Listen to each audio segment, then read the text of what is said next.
جب ان کے اندھبخت آئے تو میں نے پھر کچھ ویڈیوز دیکھی تو مجھے بڑا عجیب لگا، اور وہ یہ کہ ہر ویڈیو میں وہ ایک جملہ ضرور دہراتے ہیں، اور وہ یہ کہ یہ حدیث جو میں آپ کو بتا رہا ہوں، یہ مولوی آپ کو حدیث نہیں بتائے گا، یہ مولوی آپ سے حدیث چھپائے گا۔ ساحل ادیم نے وہ حدیث بیان کر دی تو کیا اسلامی انقلاب آ گیا؟ کیا اسلامی خلافت قائم ہو گئی؟ ہوں کہ ان کے اندر خیر ہے، لیکن اپنے منہج کو وہ درست کر لیں، اور اس کے لیے مجھ سے کبھی وہ بات کرنا چاہیں تو اہلاً وسہلاً، موسٹ ویلکم۔ وہ پبلکلی بات کرنا چاہیں، وہ پرائیویٹلی بات کرنا چاہیں، کوئی مسئلہ نہیں، کمیونیکیشن بہت ضروری ہے۔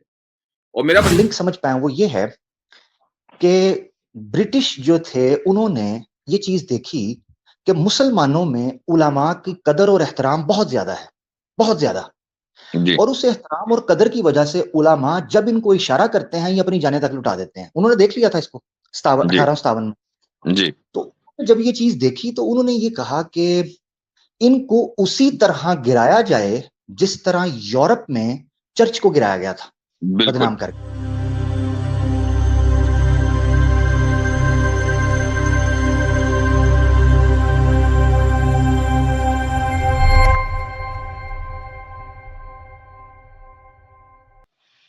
السلام علیکم ورحمۃ اللہ وبرکاتہ۔ بسم اللہ الرحمن الرحیم، الحمد للہ رب العالمین، والصلاة والسلام علی سید الانبیاء والمرسلین وعلی آلہ وصحبہ اجمعین، اما بعد۔ اچھا جی، تو آج کی جو شروعات ہے وہ دراصل میں ایک ایسے مسئلے سے کروں گا جس کا تعلق گزشتہ کل کی میری ایک ویڈیو سے ہے، اور اس کے بعد پھر میں لنک عام کروں گا اور آپ حضرات اسٹریم میں جڑ سکتے ہیں۔ کل کی جو ویڈیو ہے، جو میں نے ایک ویڈیو اپلوڈ کی ہے، اور یہ ویڈیو دراصل ساحل ادیم صاحب کے تعلق سے ہے، اور مسئلے کو مجھے کوئی ڈریگ نہیں کرنا تھا، لیکن اب لوگ اگر مجبور کریں ان کے فالوورز تو میں کیا کروں۔ اور یہ بڑی عجیب بات ہے کہ جب ہم نے ایک بات مدلل انداز سے کر دی ہے، اور میں سب سے پہلے یہ بتا دوں کہ یہ جو میں نے گفتگو کل اپلوڈ کی ہے یہ کوئی نئی نہیں ہے بلکہ پرانی ہے، اس کو اپلوڈ کرنے کی کوئی خاص وجہ بھی نہیں ہے کہ کسی خاص پروپیگنڈے یا مقصد سے اس کو اپلوڈ کیا گیا ہو۔ میری پرانی ویڈیوز آپ دیکھ ہی رہے ہوں گے، روزانہ کسی نہ کسی انداز میں اپلوڈ ہو رہی ہیں، تو وہ بھی ہو گئی۔ تو اس میں جو ان کے فالوورز ہیں وہ بڑے چیب جبی ہیں اور بڑے پریشان ہیں کہ بھئی یہ کیا بات ہوئی، ہمارے آئیڈیل کو آپ نے برا کہہ دیا، آپ نے ان پر تنقید کر دی۔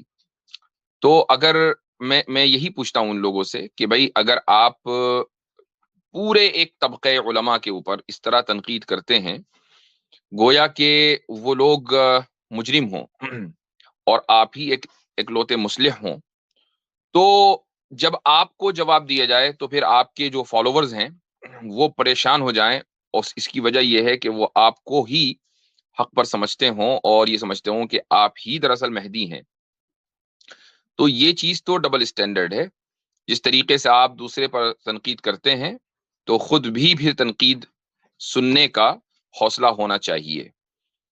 اچھا، اور دوسری بات یہ ہے کہ ساحل ادیم کی میں نے کوئی زیادہ ویڈیوز بہت نہیں دیکھی ہیں، میں نے جب ان کے اندھبخت آئے تو میں نے پھر کچھ ویڈیوز دیکھی تو مجھے بڑا عجیب لگا، اور وہ یہ کہ ہر ویڈیو میں وہ ایک جملہ ضرور دہراتے ہیں، اور وہ یہ کہ یہ حدیث جو میں آپ کو بتا رہا ہوں، یہ مولوی آپ کو حدیث نہیں بتائے گا، یہ مولوی آپ سے حدیث چھپائے گا۔ میں نے ایسی بہت سی روایات ان کی زبانی سنی اور یہ سوچا کہ اگر واقعی اس حدیث کو چھپا دیا جائے تو کیا فرق ہوگا، اور اس حدیث کو بیان کر دیا جائے تو کیا فرق ہوگا؟ کوئی فرق نہیں۔ اب مثلا وہ حدیث تھوڑی دیر کے لیے مان لیں کہ علماء کا جو طبقہ ہے وہ حدیث چھپا رہا ہے، لیکن ساحل ادیم نے وہ حدیث بیان کر دی، تو کیا اسلامی انقلاب آ گیا؟ کیا اسلامی خلافت قائم ہو گئی؟ کیا مسلمانوں کے تمام مسائل حل ہو گئے؟ نہیں، آج بھی یوں کا تو ہے، چند لوگ آپ کے ساتھ ہیں، اور جن لوگوں کو حدیث معلوم ہے ان کی زندگی میں کیا فرق پڑا؟ کوئی فرق نہیں پڑا، سوائے اس کے کہ وہ صالحین سے، میں تمام علماء کو یہ نہیں کہتا کہ سب کے سب بہت اچھے ہیں، علماء بھی انسان ہیں، غلطیاں ہوتی ہیں، ہر ایک سے ہوتی ہیں، لیکن وہ ایک پورے طبقے سے کہ جو دین کی روایت کا پاسبان اور محافظ ہے اس سے بدزن ہو گئے. اور یہاں کسی خاص مسلک کی بات نہیں ہو رہی ہے، اوور آل تمام علماء سے وہ بدزن ہو گئے، مساجد سے کٹ گئے، مسجدوں میں نہیں جاتے ہیں جو عام لوگ ان کو فالو کرتے ہیں. اور یہ میں واضح طور سے کہنا چاہوں گا، آج کوئی یہ کہہ رہا، کوئی یہ سوچ سکتا ہے کہ بھئی میں نے یہ کس موضوع پر بات شروع کر دی. یہ بات کرنا اس لیے ضروری ہے کہ علماء سے بدزن ہونا، اوور آل علماء سے بدزن ہونا، کسی خاص عالم سے نہیں. یعنی اگر آپ مجھ سے بدزن ہو جائیں کوئی فرق نہیں پڑتا. ہاں اگر آپ کی بدزنی بے بنیاد ہے تو اس کا حساب اللہ تعالیٰ کے یہاں ہوگا. لیکن اگر آپ پورے طبقہ علماء سے بدزن ہو جائیں اور یہ کہیں کہ یہ لوگ چور ہیں ساحل ادیم کی زبان میں، یہ لوگ سازش کر رہے ہیں، یہ لوگ دجال کے پیروکار ہیں، اور تمام علماء سے جو روایت پسند طبقہ ہے ان سے آپ اگر بدزن ہو جائیں تو یہ ملحد ہونے کا سب سے فاسٹ راستہ ہے، الحاد کا سب سے تیز راستہ یہی ہے. اور یہی وجہ ہے کہ ساحل ادیم کا یہ ٹاپک ہماری اسٹریم سے ریلیٹ کرتا ہے، چونکہ ہماری جو اسٹریم ہوتی ہے وہ رد الحاد، رد ارتداد وغیرہ پر ہوتی ہے، اور یہی طریقہ، یہی راستہ ان بہت سے راستوں میں سے ایک ہے کہ جو انسان کو بہت تیزی کے ساتھ مرتد بنا دیتے ہیں. اچھا، ایک الزام جو ہم پر لگا اور وہ لگتا رہتا ہے وہ یہ کہ بھئی ہم لوگ تو کانگریسی ہیں، ہم لوگ جو ہیں نیشنلسٹ ہیں، اور ہم لوگ خلافت کے خلاف ہیں، ہم لوگ نظام کے خلاف ہیں. ایسا نہیں ہے. میں آپ کو ایک آڈیو سنانا چاہتا ہوں، یہ یوٹیوب پر ہی پڑی ہوئی ہے، اور میرے استاد ہیں، بلکہ انتقال ہو چکا ان کا، حضرت مولانا مفتی سعید احمد پالنپوری رحمہ اللہ. ان کا انتقال ابھی 2 سال کے اندر اندر ہوا ہے. دارالعلوم دیوبند کے شیخ الحدیث اور صدر المدرسین تھے. یعنی دارالعلوم دیوبند میں جو علماء موجود ہوتے ہیں اپنے زمانے میں، ان میں سب سے اوپر ان کی پوزیشن تھی. تو ان کا ایک بیان ہے جو میں مختصر آپ کو سناؤں گا، اور یہ بیان غالباً انگلینڈ میں انہوں نے دیا ہے، سوال جواب شاید چل رہے ہیں، اور یا کینیڈا میں، بہرحال وہ انڈیا میں نہیں ہے اور کسی اسلامی ملک میں نہیں ہے. تو میں آپ کو وہ سنانا چاہوں گا کہ مفتی سعید صاحب کیا فرماتے ہیں خلافت کے تعلق سے. اور اس کا پس منظر یہ ہے کہ کچھ لوگ ان کے پاس آئے اور انہوں نے خلافت کے تعلق سے مفتی صاحب کا موقف جاننا چاہا، تو یہ آپ ان کی زبانی ہی سنیں. جب فارغ ہو گئے کھایا پیا، جب فارغ ہو گئے تو میں تو کچھ بولا نہیں، ملنے کے لیے دیا حضرات آئے ہیں. تھوڑی دیر خاموش رہے، پھر ان میں سے ایک بولا، اسلامی خلافت قائم کرنے کے بارے میں آپ کا کیا خیال ہے؟ اسلامی خلافت قائم کرنے کے بارے میں آپ کا کیا خیال ہے؟ میں نے کہا فرض ہے. فرض ہے. تو وہ تو ہکے بکے ہو گئے، وہ تو خیال کرتے کہ میں کچھ اور کہوں گا، اس پر اشکال کریں گے، دلائل پیش کریں گے، میں جواب دینے پڑیں گے. میں نے تو کہا فرض ہے. تو ایک دم خاموش رہے بہت دیر تک. پھر ایک بولا کہ جب فرض ہے تو آپ ہمارا ساتھ کیوں نہیں دیتے؟ تو میں نے ان سے کہا کہ آپ نے جو اگلا سوال کیا ہے اس سے پہلے ایک درمیان میں سوال ہے، وہ پہلے سوال کرو، پھر اس تیسرے سوال پر آئی ہو. کلر کو کیا سوال ہے اس کا؟ میں نے کہا کہ اسلامی خلافت قائم کرنا فرض ہے. اب پوچھو کہاں؟ تو کہنے ہاں یہ سوال رہ گیا، کہاں؟ میں نے کہا جاؤ مصر میں اسلامی خلافت قائم کرو، ترکی میں کرو، عراق میں کرو، ایران میں کرو، پاکستان میں کرو. یہ مسلمانوں کے ملک ہیں، جہاں اسلامی خلافت نہیں ہے وہاں پاسبلٹی ہے، جاؤ وہاں کرو. کہنے کہ وہاں تو گردن اڑتی. تو میں نے کہا پھر اللہ کے بندو، یہ ملک، یہاں کیا پاسبلٹی ہے اسلامی خلافت قائم کرنے کی؟ اور یہاں تمہیں سکون کا سانس لینے کا موقع دیا ہے غیروں نے. اب اس طرح کی تو نعرے تکبیر کر کے سب زندگی کیوں جیرن کرتے ہو؟ تو یہ بات بالکل واضح طور سے مفتی صاحب نے کہی ہے کہ خلافت قائم کرنا مسلم ممالک میں فرض ہے. جو میں نے بات کہی تھی اس میں بھی کوئی فرق نہیں ہے. میں نے یہ کہا تھا کہ خلافت قائم کرنا وسیلہ ہے، مقصد نہیں ہے، اور وسائل بھی بعض مرتبہ فرض ہوتے ہیں. مثال کے طور پر نماز پڑھنے کا جو وسیلہ ہے وہ وضو ہے، اور وضو کرنا فرض ہے. تو وسیلہ ایسا نہیں ہوتا کہ وسیلے کی کوئی حیثیت نہیں ہے، وسیلے کی بھی حیثیت ہے. تو یہ ہمارا موقف ہے، اور میں سمجھتا ہوں کہ بالکل 2 اور 2 4 کی طرح واضح ہے، اس کو مزید ریپیٹ کرنے کی ضرورت نہیں ہے۔ 2 باتیں میں کہوں گا اور اس کے بعد پھر انشاءاللہ میں لنک پبلک کروں گا۔ وہ یہ ہے کہ ساحل ادیم کو میرا مشورہ ہے، اور مجھ سے کبھی بات کرنا چاہیں تو کر سکتے ہیں۔ یعنی میں یہ سمجھتا ہوں کہ اگر وہ صحیح منہج پر کام کریں گے تو ان میں خیر ہے، لیکن اگر منہج غلط ہوگا تو ان میں شر ہی شر ہے، اور انسان کو کم سے کم اپنی خیر اور اپنے شر دونوں کے اوپر مطلع رہنا چاہیے کہ مجھ سے امت کیسے فائدہ اٹھا سکتی ہے اور میں کیسے امت کو نقصان پہنچا رہا ہوں۔ تو اگر آپ کو پتا ہے تو آپ اس نقصان پہنچانے سے بچیں، اور آپ کو اگر اپنی خیر پتا ہے، آپ کے اندر جو خیر چھپی ہوئی ہے وہ خیر آپ امت کو دیں، تو میں یہ سمجھتا ہوں کہ ان کے اندر خیر ہے، لیکن اپنے منہج کو وہ درست کر لیں، اور اس کے لیے مجھ سے کبھی وہ بات کرنا چاہیں تو اہلاً وسہلاً، موسٹ ویلکم۔ وہ پبلکلی بات کرنا چاہیں، وہ پرائیویٹلی بات کرنا چاہیں، کوئی مسئلہ نہیں، کمیونیکیشن بہت ضروری ہے۔ اور میرا مشورہ ان کو یہ ہے کہ وہ سب سے پہلے اپنی جو بیسکس ہیں نصوص کے تعلق سے، قرآن اور حدیث کے تعلق سے، اس کو وہ درست کریں۔ یعنی ان بنیادی طور پر جو غلطی ہوتی ہے وہ یہ کہ، اور آج کل تو وہ گدھے کو بھی حلال کیے ہوئے ہیں، یعنی فقہی معاملات میں گھس گئے، فقہ کی ان کے پاس کوئی سند نہیں ہے، کوئی معلومات نہیں ہے، حدیث کی ان کے پاس کوئی معلومات نہیں ہوتی، اور وہ حدیث کو جو موضوع، ضعیف اور کیسی واہی تباہی حدیثیں ہوتی ہیں ان کو وہ صحیح اور مستند کہہ دیتے ہیں۔ تو یہ چیز جو ہے ان کی طرف سے بہت عام طور سے دیکھنے کو ملتی ہے۔ ایک اور بہت مشہور ان کی کلپس چل رہی ہیں، اور وہ چونکہ علماء کے خلاف ہیں، اور علماء کے اوور آل طبقے سے ایک طرح، خصوصاً پاکستانی سوسائٹی میں مجھے افسوس کے ساتھ کہنا پڑتا ہے، جو ذرا پڑھے لکھے لوگ ہیں ان میں ایک طرح کی نفرت پائی جاتی ہے، جہاں تک میں نے دیکھا ہے۔ میں اسٹیریوٹائپ تو نہیں کرتا ہوں، لیکن پھر بھی بہت سے لوگ ایسے ہوتے ہیں، تو وہ ظاہر ہے کہ ان کو فالو کرتے ہیں۔ تو وہ یہ کہتے ہیں ساحل ادیم کہ جب دجال آئے گا تو دجال کو فالو کرنے والے سب سے زیادہ علماء ہوں گے۔ اب ان سے کیوں پوچھے کہ بھیا یہ آپ نے کدھر سے نکالا ہے کہ علماء سب سے زیادہ دجال کے ہاتھ پر بیعت کریں گے؟ اب ہمارے ذہنوں میں بچپن سے ایک تصور دجال کے تعلق سے قائم ہے، رسول اللہ صلی اللہ علیہ وسلم کی حدیثوں کی بنیاد پر، قیامت کی علامتوں میں سے ایک ہے۔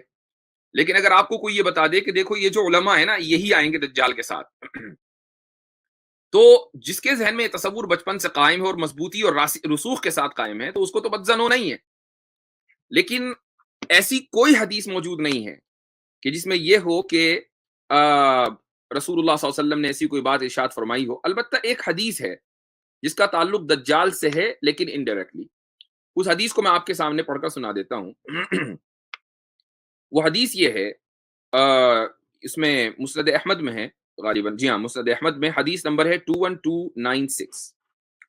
تو ابو ذر الغفاری رضی اللہ عنہ روایت کرتے ہیں، وہ یہ کہتے ہیں کہ میں رسول اللہ صلی اللہ علیہ وسلم کے ساتھ جا رہا تھا، تو آپ نے فرمایا اور 3 مرتبہ کہا کہ لغیر الدجال اخوفنی علی امتی، دجال کے علاوہ بھی ایک چیز ایسی ہے کہ جس کے تعلق سے مجھے اپنی امت کے حوالے سے بڑا خوف ہے۔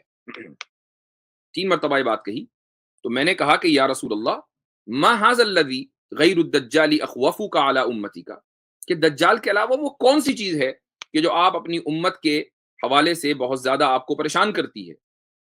تو آپ نے فرمایا ائمۃ مضلین، ائمۃ مضلین، گمراہ کن ائمہ، گمراہ کرنے والے ائمہ۔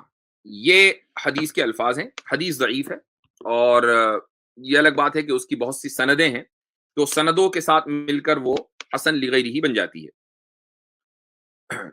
لیکن اب سوال یہ ہے کہ ائمۃ المضلین سے مراد علماء ہوں، یہ کہاں لکھا ہوا ہے، یہ کہاں سے ثابت ہوا، اور یہ کیسے پتا چلا اس حدیث سے کہ وہ دجال کے ہاتھ پر بیعت کریں گے؟ چونکہ رسول اللہ صلی اللہ علیہ وسلم دجال کے علاوہ ایک دوسرے فتنے کی طرف اشارہ کر رہے ہیں، اور وہ فتنہ ہے ائمۃ المضلین کا۔ اب ائمہ جمع ہے امام کی، امام کے لیے جس طرح آپ مسجد کے امام کو امام کہتے ہیں، ایسے ہی جو آپ کو پولیٹیکلی لیڈ کرتا ہے مسلمان، وہ بھی امام ہے، خلیفہ بھی امام ہے، بادشاہ بھی امام ہے، جو آپ کی پولیٹیکل لیڈرشپ ہے وہ بھی امام ہے۔ تو ائمۃ المضلین دونوں طرح کے طبقے ہیں، جو آپ کو ریلیجس رہنمائی کر رہا ہے وہ بھی امام ہو سکتا ہے، اور جو پولیٹیکل رہنمائی کر رہا ہے وہ بھی امام ہو سکتا ہے۔ جب یہ بات ہے تو ائمۃ المضلین، اور بلکہ ابھی سسٹر ارینا کا کامنٹ ہے کہ آغا خان بھی آغا خان ہی ہو کہ یہاں بھی امام ہے، تو ائمۃ المضلین کے معنی یہ کرنا کہ یہ سارے علماء کی اکثریت، اس کا مقصد کیا ہے؟ اس کا مقصد یہی ہے کہ آپ اپنا ایک ایسا نیریٹو قائم کرنا چاہتے ہیں جو علماء صالحین اور علماء ربانیین کی نفرت کے اوپر مبنی ہو، اور آپ کو چونکہ اس طبقے کو اٹریکٹ کرنا ہے جو آلریڈی پہلے سے کسی وجہ سے ان حضرات سے نفرت کرتا ہے، ان کی روایت پسندی کی وجہ سے، تو آپ نے سوچا کہ یار یہ طریقہ بہتر ہے کہ الزام لگاؤ یہ چھپاتے ہیں، یہ بتاتے نہیں ہیں، وغیرہ وغیرہ وغیرہ، اور جھوٹ سچ روایتیں بتاؤ اور یہ کہو کہ یہ مستند اور تمام طریقوں سے متفق علیہ ہے، اس طرح کی باتیں کر کے لوگوں کو بے وقوف بناؤ۔ یہ I am sorry for my harsh comments, لیکن میں چاہوں گا کہ اگر ساحل اپنی اصلاح کریں، ساحل ادیم اپنی اصلاح کریں، تو ہم ان کے ساتھ ہیں۔ یعنی ہم سمجھتے ہیں کہ ان کے اندر وہ ایک اچھے اوریٹر ہیں، اچھے مقرر ہیں، بہت سی چیزوں کے اوپر ان کی اچھی پکڑ ہے، اور میں سمجھتا ہوں کہ ان کے بولنے کا انداز ایسا ہے جو نوجوانوں کو اٹریکٹ کرتا ہے۔ تو میں کبھی بھی کچھ لوگ یہ کہتے ہیں کہ ہم مسلک پرستی کرتے ہیں، ہماری الحمدللہ ٹیم میں ہر مسلک کے لوگ ہیں، آپ کو دیوبندی ملیں گے، بریلوی ملیں گے، آپ کو اہل حدیث ملیں گے، یہاں تک کہ آپ کو شیعہ بھی ملیں گے، سنی بھی ملیں گے، تو تمام کے تمام لوگ ایک ہی بینر کے تلے کام کر رہے ہیں، اور وہ ہے ہمارا ایک متحدہ بینر کہ ہم ارتداد اور الحاد کے خلاف کام کرتے ہیں۔ تو جب یہ بات ہے تو ایسی صورت میں یہ کہنا کہ جی ہم مسلک پھیلاتے ہیں، کامنٹس کے اندر میں اس کا جواب دے رہا ہوں، مسلک پرستی کو فروغ دیتے ہیں، یہ وہی لوگ کہہ سکتے ہیں کہ جن کو برین واش کر دیا گیا ہے علماء کی نفرت میں۔ تو میں تمام لوگوں سے یہ اپیل کروں گا جو میری اس ویڈیو کو دیکھ رہے ہیں، چاہے وہ ان کے مخالف ہوں، میں نہیں چاہوں گا کہ آپ ان کو گالیاں دیں، بالکل بھی آپ کو بغالی نہیں دینی ہے، کہ ہمیں اختلاف کرنا ہے، اور اختلاف ہم دلائل کی بنیاد پر کرتے ہیں، ہم ذاتیات کے اوپر اختلاف نہیں کرتے، ذاتیات کی بنیاد پر۔ تو میں آپ سے یہی چاہوں گا کہ آپ ساحل ادیم کی ذاتیات کو بالکل الگ رکھیں۔ ہاں، ان سے اگر کبھی آمنا سامنا ہو، ان کی ویڈیو پر اگر آپ جائیں تو حدیث کا ریفرنس ضرور مانگیں، چونکہ ایک آدمی اگر 1 2 4 10 مرتبہ غلطی کر دیتا ہے حدیث کا ریفرنس دینے میں، تو وہ پھر ہمیشہ اس پر اعتماد حدیث کے تعلق سے اٹھ جاتا ہے۔ یہ میں آپ کو ایک حدیث سنا کر پھر لنک عام کروں گا۔ رسول اکرم صلی اللہ علیہ وسلم نے ارشاد فرمایا کہ جو شخص جھوٹی بات میری طرف منسوب کرتا ہے یہ جانتے ہوئے کہ وہ جھوٹی ہے، فہوا احد الکاذبین، کہ وہ 2 جھوٹوں میں سے ایک جھوٹا ہے۔ پہلا جھوٹا وہ ہے جس نے وہ بات گڑھی ہے، اور دوسرا جھوٹا وہ ہے جو اس کو نقل کر رہا ہے۔ تو اگر آپ کو یہ پتا چل گیا کہ یہ حدیث بالکل ختم ہے اور اس روایت کا کوئی وجود نہیں ہے، اور اگر نہیں پتا چلا تو بیان کرنے سے پہلے اس کی تحقیق کرنا ضروری ہے۔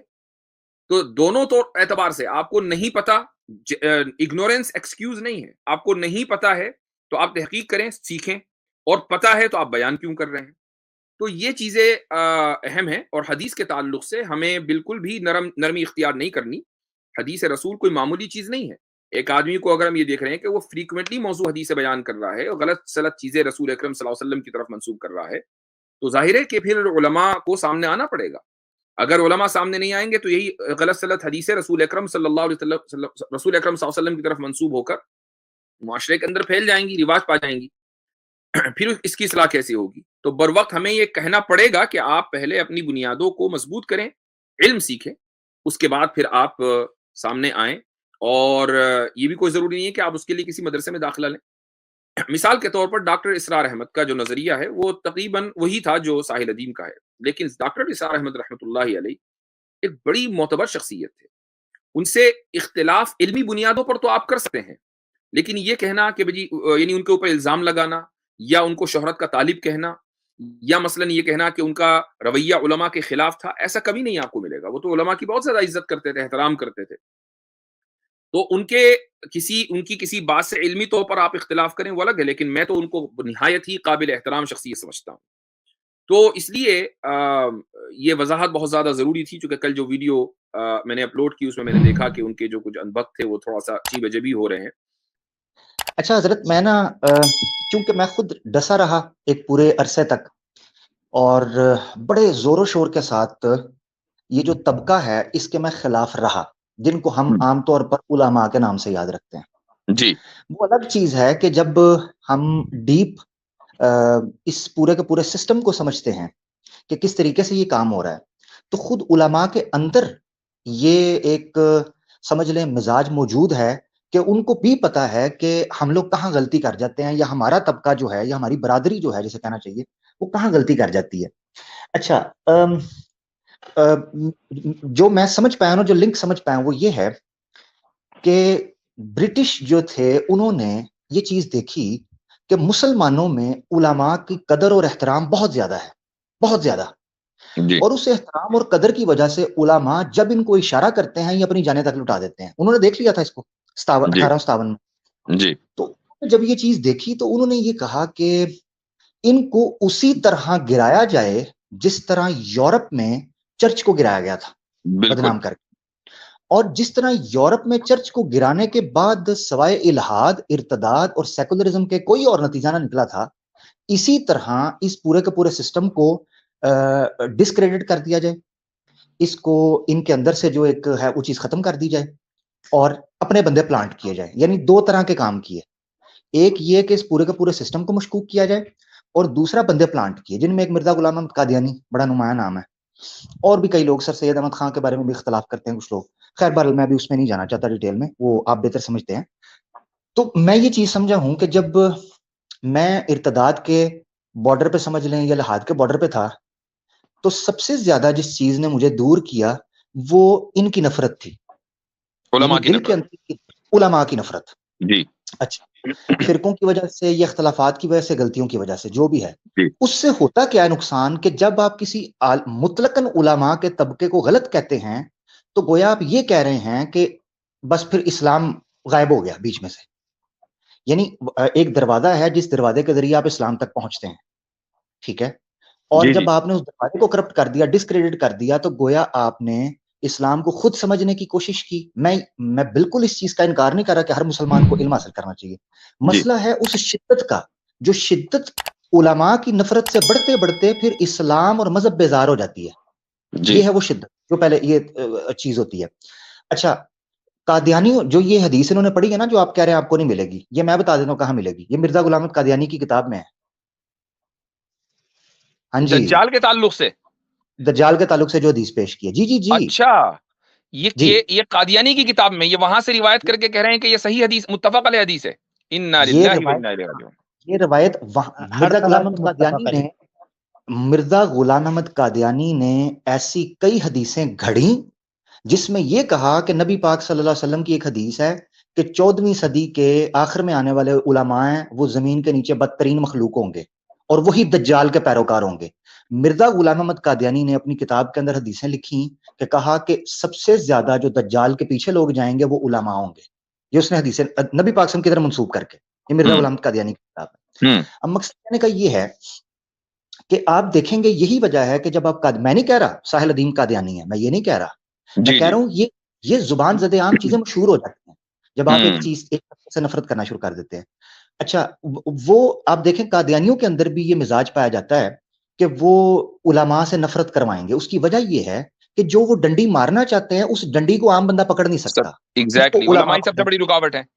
ایگزیکٹلی جو ریزسٹنس ہے اس کو بیچ میں ہٹانا ہے. جیسے لبرلزم سیکولرزم کے رستے کے اندر، چلو ہم تو چرچ اور اسلام کے اندر تو کلرجی اچھا سسٹم عامر بھائی، آپ نے جو بات کہی ہے شروع میں کہ یورپ میں کس طریقے سے چرچ سے لوگوں کو بدزن کیا گیا، تو میں اس میں ایک چیز کا اضافہ کرنا چاہوں گا. کچھ لوگ یہ سوچیں گے کہ بھئی چرچ سے بدزن کرنے کے لیے پھر لبرلزم کی تحریک چلائی گئی. اب کچھ لوگ جو مذہب کے نام پر کھڑے ہوئے ہیں وہ تو لبرلزم کی دعوت نہیں دے رہے، وہ تو لبرلزم کے خلاف بات کر رہے ہیں. تو اس کا جواب یہ ہے کہ یورپ میں دو طرح کی تحریکیں چلی ہیں ریفارمیشن کے بعد، بلکہ ریفارمیشن کے زمانے میں. ایک تحریک چلی ہے ہیومنزم کی، کہ جو مذہب کے خلاف تھی، کہ مذہب کی کوئی بھی چیز درست نہیں ہے، اور اس سے پھر لبرلزم نے جنم لیا، لوگ ایتھیسٹ بنے وغیرہ وغیرہ. دوسری جو تحریک چلی تھی وہ تھی مارٹن لوتھر کے تحت، اور وہ تھی پروٹسٹنٹس کی، یعنی وہ مذہبی تحریک تھی.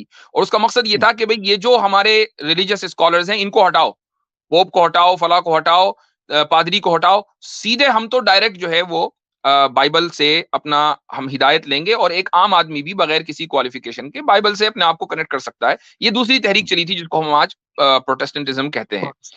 تو یعنی اس کا مطلب یہ ہوا کہ علماء سے بدزن کرنے کے لیے ضروری نہیں ہے کہ آپ مذہب خلاف تحریک چلائیں، بلکہ مذہب کے حق میں تحریک چلائیں تو بھی آپ، لیکن اگر وہ علماء مخالف ہو تو وہ بھی دراصل وہی ایجنڈا ہو سکتا ہے، میں نہیں کہہ رہا ہوں، ہو سکتا ہے جو یورپ میں کبھی چلا تھا. جی جی جی، بالکل بالکل بالکل، بڑا زبردست نقطہ آپ نے بتایا. اچھا، یہاں پر ایک چیز حضرت یہ ہے کہ جو اس پوائنٹ سے میں سمجھاؤں، اس میں